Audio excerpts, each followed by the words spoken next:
ആരോപണം വരുന്നത് കൂത്തുപറമ്പ് വെടിവെപ്പ് കേസിൽ പ്രതി ചേർക്കപ്പെട്ട രവത ചന്ദ്രശേഖരൻ LDF ഭരിക്കുന്ന സമയത്ത് സംസ്ഥാന പോലീസ് മേധാവിയാകുന്നു എന്നതാണ്. എങ്ങനെയാണ് അതിനോട് പാർട്ടി സെക്രട്ടറി പറയുന്നത്? ഗവൺമെന്റ് യഥാർത്ഥത്തിൽ അവരിൽ നിക്ഷിപ്തമായ സെൻട്രൽ ഗവൺമെന്റിന്റെ ഭാഗമായിട്ട് നൽകുന്ന ലിസ്റ്റിൽ നിന്ന് 3 ആളുടെ ലിസ്റ്റാണ്. ആ ലിസ്റ്റിൽ നിന്ന് ഗവൺമെന്റാണ് ഇപ്പോഴും തീരുമാനിച്ചിട്ടുള്ളത്. ആ തീരുമാനത്തിന് സാങ്കേതികമായ എന്തെങ്കിലും തടസ്സം ആരും ഉന്നയിച്ചിട്ടില്ല. പിന്നെ ആരോപണമായിട്ട് ഉന്നയിക്കുന്നത് അദ്ദേഹം കൂത്തുപറമ്പ് വെടിവെപ്പുമായിട്ട് ബന്ധപ്പെട്ട സന്ദർഭത്തിൽ ഇവിടെ ഉണ്ടായിരുന്ന ഒരാളാണെന്നാണ്. ആ സംഭവത്തിൽ എല്ലാവർക്കും അറിയാം. അന്നത്തെ ഏറ്റവും വലിയ ശക്തിയായിട്ടുള്ള കടന്നാക്രമണം നടത്തുന്ന നേതൃത്വം കൊടുത്തത് ഇവിടെ തളിപ്പറമ്പ് DYSP ആയിരുന്ന ഹക്കീം ബത്തേരിയായിരുന്നു എന്ന്. ഹക്കീം ബത്തേരിയും TT ആന്റണിയും അവർ രണ്ടും ചേർന്നുകൊണ്ടാണ് ഈ രീതിയിലുള്ള ഒരു വർക്കിലേക്ക് എത്തിയിട്ടുള്ളത് എന്നാണ് കോടതി തന്നെ നിരീക്ഷിച്ചിട്ടുള്ളത്. രവത ചന്ദ്രശേഖരന് 2 ദിവസം മുമ്പാണ് അദ്ദേഹം IPS ട്രെയിനിങ് കഴിഞ്ഞ് തലശ്ശേരി ജോയിൻ ചെയ്തത്. 2ാമത്തെ ദിവസമാണ് ഈ സംഭവം നടക്കുന്നത്. അതുകൊണ്ട് അദ്ദേഹത്തിന് ഇതിൻ്റെ അകത്ത് കാര്യമായ പരിചയമോ പ്രദേശത്തെ പറ്റിയുള്ള അറിവോ ഒന്നും ഇല്ലാതെ അദ്ദേഹം ഈ സംഭവം നടക്കുന്നതിന് 2 മണിക്കൂർ മുമ്പ് തന്നെ അവിടെ ഉണ്ടായിരുന്നതാണ്. അവിടെ MP ജയരാജൻ ഉൾപ്പെടെയുള്ള ഇന്നത്തെ യുവജന നേതാക്കന്മാരോട് സംസാരിച്ച് ഒരു ഭാഗത്തേക്ക് മാറി നിൽക്കണം എന്ന് പറയുകയും അവരെല്ലാം മാറി നിൽക്കുകയും ചെയ്തതാണ്. അപ്പോഴാണ് മന്ത്രി ഉൾപ്പെടെയുള്ള ഈ വ്യൂഹം ഈ പറയുന്ന ഞാൻ നേരത്തെ ചൂണ്ടിക്കാണിച്ചിട്ടുള്ള 2 ആളുകൾ ചേർന്ന്, 2 ആളെന്ന് പറയുമ്പോൾ ഒന്ന് ഹക്കീം ബത്തേരി തന്നെയാണ് അതിന് മുൻകൈ എടുത്ത് എല്ലാ അർത്ഥത്തിലും ലാത്തി ചാർജും വെടിവെപ്പ് ഉൾപ്പെടെ നടത്തുന്നതിന് നേതൃത്വം കൊടുത്തത് എന്നാണ് കോടതിയിൽ തന്നെ കൃത്യമായിട്ട് പറഞ്ഞിട്ടുള്ളത്. കോടതിയിൽ നിന്ന് ഒരു ഘട്ടം കഴിഞ്ഞപ്പോൾ ഇദ്ദേഹത്തെ ഒഴിവാക്കുക ചെയ്ത കോടതി. കാരണം ഇദ്ദേഹത്തിൻ്റെ മേലെ ഒരു കുറ്റവും ചുമത്താൻ സാധിക്കുന്നതല്ല എന്ന അന്വേഷണ കമ്മീഷൻ റിപ്പോർട്ടുണ്ടായിരുന്നു. ഏറ്റവും പ്രധാനപ്പെട്ട ഡിസ്ട്രിക്ട് ജഡ്ജി തന്നെ അന്വേഷിച്ച അന്വേഷണ കമ്മീഷൻ റിപ്പോർട്ടിൻ്റെ ഭാഗമായിട്ട് അദ്ദേഹത്തിനെ ഒഴിവാക്കുന്ന നിലയാണ് യഥാർത്ഥത്തിൽ സ്വീകരിച്ചത്. അതുകൊണ്ട് പ്രതിയാക്കപ്പെട്ടു എന്നുള്ളതുകൊണ്ട് അതിൻ്റെ തുടർച്ചയുള്ള ഈ കാര്യങ്ങളൊന്നും മനസ്സിലാക്കാതെ ആരോപണപരമായിട്ട് മാത്രം ഉന്നയിക്കുന്നതിൽ പ്രശ്നമില്ല. ഗവൺമെൻറ് തീരുമാനിച്ച ഒരു കാര്യമാണ്. ഗവൺമെൻറ്റിനെ സംബന്ധിച്ചിടത്തോളം അവർക്ക് ഏറ്റവും ഫലപ്രദമായിട്ട് പോലീസിൻ്റെ മേധാവിയായിട്ട് വരാൻ പറ്റിയ ഒരാൾ എന്ന നിലയിലാണല്ലോ തിരഞ്ഞെടുക്കുന്നത്. ആ തിരഞ്ഞെടുത്തു എന്നുള്ളത് മാത്രമേ നമ്മൾ ഇതിൽ കാണേണ്ടിയുള്ളൂ. പാർട്ടിക്ക് പറയെ ഇതിൻ്റെ ഭാഗമായിട്ട് വേറെ ഒന്നും തന്നെ ചൂണ്ടിക്കാണിക്കാനില്ല. അദ്ദേഹത്തെ ശിക്ഷിക്കുകയോ ശിക്ഷ ഏറ്റുവാങ്ങുകയോ ചെയ്തിട്ടുള്ള ഒരാളല്ല. പ്രതിസ്ഥാനത്ത് തന്നെ പിന്നീട് ഒഴിവാക്കപ്പെട്ട, കോടതി തന്നെ ഇടപെട്ട് ഒഴിവാക്കപ്പെട്ടിട്ടുള്ള ഒരാളാണ്. പിന്നീട് അദ്ദേഹം ഇവിടെ കേരളത്തിലും ഇന്ത്യയിലും ഒക്കെ തന്നെ സർവീസിന്റെ ഭാഗമായിട്ട് തുടർന്നുകൊണ്ടിരിക്കുകയും ചെയ്യുന്നു എന്നുള്ളതാണ് സംബന്ധിച്ച് ചൂണ്ടിക്കാണിക്കാനുള്ള കാര്യം. 97 ഇടതുമുന്നണി സർക്കാർ തന്നെ നിയോഗിച്ച പത്മനാഭൻ റിപ്പോർട്ട് അദ്ദേഹം കുറ്റക്കാരനാണ് എന്ന് കണ്ടെത്തിയിരുന്നു. പത്മനാഭൻ കമ്മീഷൻ റിപ്പോർട്ടിന്റെ അടിസ്ഥാനത്തിലാണ് ഇദ്ദേഹത്തിനെതിരെ കേസെടുക്കാൻ തീരുമാനിക്കുന്നത്. പത്മനാഭൻ കമ്മീഷൻ റിപ്പോർട്ടിന്റെ ഭാഗമായിട്ട് തന്നെയാണ് കോടതിയെ ഒഴിവാക്കിയത്. അന്വേഷണ കമ്മീഷന്റെ ഭാഗമായിട്ടല്ല. അന്വേഷണ കമ്മീഷന്റെ ഭാഗമായിട്ട് അന്വേഷിച്ചു. അതിൻ്റെ അകത്ത് പറഞ്ഞ കാര്യം വെച്ചുകൊണ്ട് പിന്നീട് റിവ്യൂ ചെയ്തതിനെ അടിസ്ഥാനപ്പെടുത്തിയിട്ട് കോടതി തന്നെ അദ്ദേഹത്തെ ഒഴിവാക്കുന്ന നിലയാണ് സ്വീകരിച്ചത്. അത്രയേ ഉള്ളൂ കാര്യം. അതൊക്കെ ആയിരിക്കും അല്ലാണ്ടിരിക്കുമോ? അല്ലെങ്കിൽ ആരെങ്കിലും പറഞ്ഞ FIR വരൂലേ? കേസ് സ്വാഭാവികമായിട്ടും വരൂലേ? കേസിൽ വന്നതുകൊണ്ട് മാത്രം ശിക്ഷിക്കപ്പെടുമോ? കേസിന്റെ ഭാഗമായിട്ട് വന്നു. അത് പിന്നീട് കോടതി പരിശോധിച്ചപ്പോൾ ഇദ്ദേഹത്തെ ചേർക്കുന്നതിൽ കാര്യമില്ല എന്ന് കോടതി തന്നെ കണ്ടു, ഒഴിവാക്കി. അതാണ്ടായേ സംഭവം. ആക്ഷേപം അന്നത്തെ കേസിൽ ആക്ഷേപം ഉന്നയിച്ചില്ല. എല്ലാവരും ഉന്നയിച്ചിട്ടുണ്ടല്ലോ. പക്ഷേ അത് സംബന്ധിച്ച് പിന്നീടല്ലേ കൃത്യമായ തീരുമാനം വരുന്നത്. കോടതിയല്ലേ അതിന്റെ മേലെ കൃത്യമായ നിലപാട് സ്വീകരിക്കുന്നത്. ആ തീരുമാനം വരുമ്പോഴേക്ക് ഇവരൊന്നുമില്ല. അത്രയേ ഉള്ളൂ കാര്യം. പക്ഷേ വിചാരാനുണ്ടായിരുന്നു. ആരെല്ലാം മുറിവൊന്നും അല്ലല്ലോ ഞാൻ പറയുന്നത്. ഇപ്പോൾ നിയമനത്തെ സംബന്ധിച്ചിടത്തോളം പറയുമ്പോൾ അത് വെടിവെപ്പിന്റെ ഭാഗമായിട്ട് പ്രതി ചേർക്കപ്പെട്ട പശ്ചാത്തലത്തിൽ പാടുണ്ടോ ഇല്ലയോ എന്നുള്ളതാണല്ലോ ചോദ്യം. അത് ഒഴിവാക്കപ്പെട്ട പശ്ചാത്തലത്തിൽ ഗവൺമെന്റ് തീരുമാനിച്ചിരിക്കുന്നു എന്നാണ് ഞാൻ പറഞ്ഞത്. അത്രയേ ഉള്ളൂ. പാർട്ടിക്ക് പ്രത്യേകിച്ച് താല്പര്യമൊന്നുമില്ല. ഞങ്ങൾക്ക് പ്രത്യേക താല്പര്യമോ പ്രത്യേകമായ എന്തെങ്കിലും ഒരു കാര്യമോ പറയേണ്ടിയില്ല. ഗവൺമെന്റ് തീരുമാനിച്ചിരിക്കുന്നു.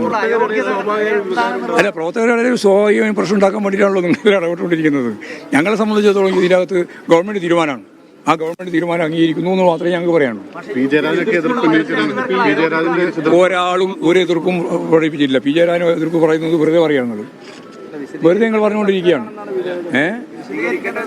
അതേ സർക്കാരാണ് നമ്മൾ അതെല്ലാം വിശദീകരിക്കണം. ശരിയല്ലേ? അത് പറഞ്ഞാൽ അത് വിമർശന. പിന്നെ പാർട്ടി അതിനൊപ്പം തന്നെയാണ് നിൽക്കുന്നത്. അതിൽ ഒരു സംശയമില്ല. ഒരു സംശയമില്ല. കൃത്യമായ തീരുമാനം അതാണ്.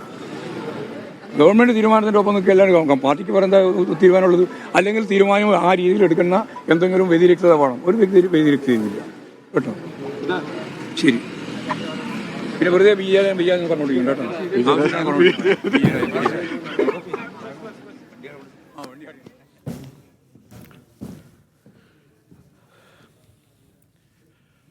കൂത്തുപറമ്പ് വെടിവെപ്പ് കേസിൽ പിന്നീട് പ്രതി ചേർക്കപ്പെട്ട റവാഡ ചന്ദ്രശേഖരെ ഹൈക്കോടതി തന്നെ അദ്ദേഹത്തെ ഒഴിവാക്കിയിരുന്നു 2013 എന്നുള്ളതാണ് എം വി ഗോവിന്ദൻ ചൂണ്ടിക്കാട്ടുന്ന കാര്യം.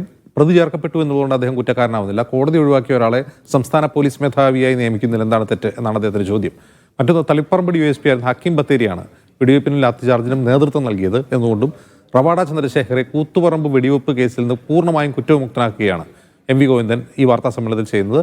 നേരത്തെ MV ജയരാജൻ കൂത്തുപറമ്പ് വെടിവെപ്പ് സംഭവത്തിൽ റവാഡ ചന്ദ്രശേഖറിന് പങ്കുണ്ട് എന്ന രീതിയിൽ പ്രതികരിച്ചിരുന്നു. സുനിൽ ഐസക് ചേരുന്നു. സുനിൽ, അല്പം മുമ്പാണ് P ജയരാജൻ മാധ്യമങ്ങളോട് പറഞ്ഞത് റവാഡ ചന്ദ്രശേഖർ ഉൾപ്പെടെ P പത്മകുമാർ ഉൾപ്പെടെ ഹക്കീം ബത്തേരി ഉൾപ്പെടെ 3 പേരുടെ പേര് അദ്ദേഹം എടുത്ത് പറഞ്ഞു. നിതിൻ അഗർവാൾ DYFI പ്രവർത്തകരെ മർദ്ദിച്ച കേസിൽ പ്രതിയാണ്, ഞങ്ങൾ അദ്ദേഹത്തിനെതിരെ പ്രൊട്ടസ്റ്റ് ചെയ്തിട്ടുണ്ടെന്ന് പറഞ്ഞു. അപ്പോഴാണ് CPM സംസ്ഥാന സെക്രട്ടറി റവാഡ ചന്ദ്രശേഖരെ കൂത്തുപറമ്പ് വെടിവെപ്പ് കേസിൽ നിന്ന് കുറ്റവിമുക്തനാക്കുന്നത്. എന്താണ് അദ്ദേഹം പറഞ്ഞത്?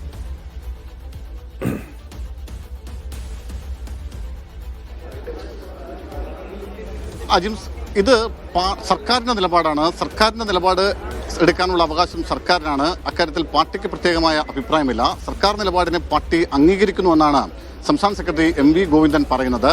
മാത്രമല്ല, ഈ കേസിൽ ശിക്ഷിക്കപ്പെട്ട ആളല്ല രവത ചന്ദ്രശേഖരൻ. രവത ചന്ദ്രശേഖരനെ പൂർണ്ണമായും ന്യായീകരിച്ചുകൊണ്ടാണ് സംസ്ഥാന സെക്രട്ടറി ഇപ്പോൾ സംസാരിക്കുന്നത്. അദ്ദേഹം പറഞ്ഞത് ഈ സംഭവം ഉണ്ടാകുമ്പോൾ, അതായത് 94 കൂത്തുപറമ്പ് വെടിവെപ്പ് ഉണ്ടാകുമ്പോൾ അതിന് 2-3 ദിവസം മുമ്പ് മാത്രമാണ് അന്ന് തലശ്ശേരി ASP ആയി രവത ചന്ദ്രശേഖർ ഇവിടെ ചുമതലയേൽക്കുന്നത്. മാത്രമല്ല, വെടിവെപ്പ് നടക്കുമ്പോൾ നേതാക്കളടക്കമുള്ള ആളുകളോട് സംസാരിച്ചതിന് ശേഷം രവത ചന്ദ്രശേഖരൻ മാറി നിൽക്കുകയായിരുന്നു. അന്നത്തെ DYSP ആയിരുന്ന ഹക്കീം ബത്തേരിയും ഡെപ്യൂട്ടി കളക്ടറായിരുന്ന ആന്റണിയുമാണ് പ്രധാനമായും ഈ വെടിവെപ്പിന് കാരണക്കാരെന്നാണ് ആരോപണമാണ് അദ്ദേഹം ഉന്നയിക്കുന്നത്. രവത ചന്ദ്രശേഖരന് ഇതുമായി പ്രത്യേകിച്ച് വലിയ ബന്ധമൊന്നുമില്ല. അദ്ദേഹം ഒരു പുതിയതായി ജോയിൻ ചെയ്ത ആളാണ്. അതിനപ്പുറത്തേക്ക് മറ്റൊന്നും പറയാനില്ല.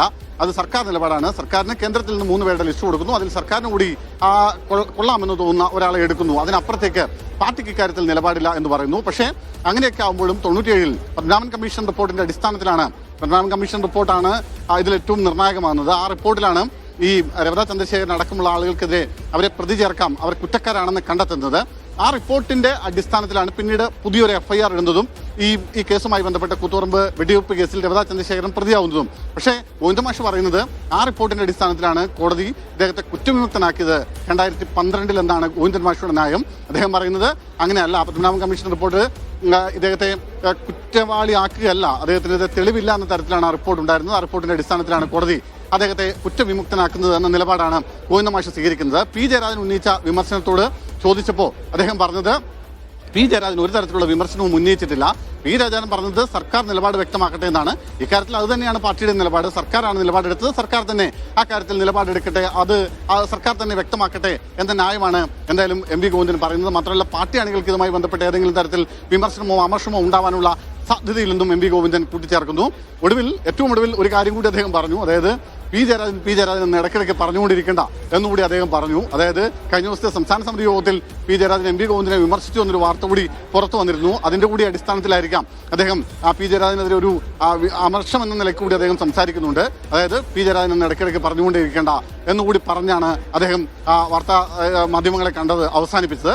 എന്തായാലും പാർട്ടി പൂർണ്ണമായും ഇതിനെ പിന്തുണയ്ക്കുന്നു. സർക്കാരിന്റെ നിലപാടാണ്. സർക്കാരിന്റെ നിലപാടിനപ്പുറത്തേക്ക് പ്രത്യേകമായി പാർട്ടിക്ക് നിലപാടില്ല എന്നാണ് സംസ്ഥാന സെക്രട്ടറി വിശദീകരിക്കുന്നത്. സുനിൽ, ഈ നിയമനത്തെ ന്യായീകരിക്കുന്നതിനപ്പുറം കൂത്തുപറമ്പ് വെടിവയ്പിൽ അതിൽ പങ്കാളികളായ ഉദ്യോഗസ്ഥരെ കുറിച്ചുള്ള CPMന്റെ നിലപാടിലും മാറ്റം വരുന്നു. ഹക്കീം ബത്തേരി എന്ന ഒറ്റ പേരിലേക്ക് CPM പോകുന്നു.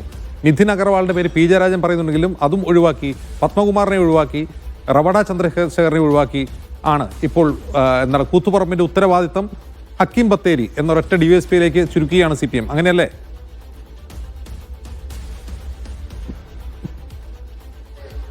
ഹക്കീം ബത്തേരിയും ആന്റണിയും മാത്രമാണ് ഈ വിഷയത്തിൽ കുറ്റക്കാരായി CPM ഇപ്പോൾ കാണുന്നത് എന്ന് വേണം പറയാൻ. കാരണം MV ഗോവിന്ദന്റെ മാധ്യമങ്ങളെ കണ്ട് അവസാനിപ്പിക്കുമ്പോൾ നമുക്ക് തോന്നുന്നത് ആ തരത്തിലാണ് അദ്ദേഹം പറയുന്നത്. അതായത് രവത ചന്ദ്രശേഖരന് ഇതിന് വലിയ ബന്ധമൊന്നുമില്ല എന്ന നിലക്കാണ് പാർട്ടിയുടെ നിലപാട്. പക്ഷെ ഇങ്ങനെ ആയിരുന്നില്ല.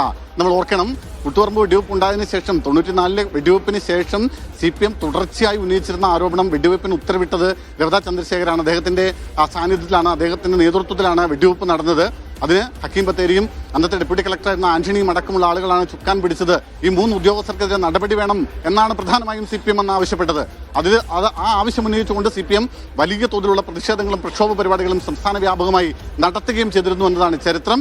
പക്ഷേ പിന്നീട് ഇത്ര കാലം കഴിയുമ്പോൾ, ഏതാണ്ട് 3 പതിറ്റാണ്ട് കഴിയുമ്പോൾ, അതേ ആൾ തന്നെ പോലീസ് മേധാവിയായി ഇടതുപക്ഷത്തിന്റെ ഭരണകാലത്ത് വരുന്നു എന്നതുകൂടി ഒരു വൈചിത്ര്യമുണ്ട്. എന്തായാലും നിലവിൽ CPM സംസ്ഥാന സെക്രട്ടറിയുടെ നിലപാടനുസരിച്ചാണെങ്കിൽ രവത ഇക്കാര്യത്തിൽ നിരപരാധിയാണ് എന്ന തരത്തിലേക്കുള്ള ഒരു നിലപാടാണ് പാർട്ടി സെക്രട്ടറി ഇപ്പോൾ സ്വീകരിക്കുന്നത്.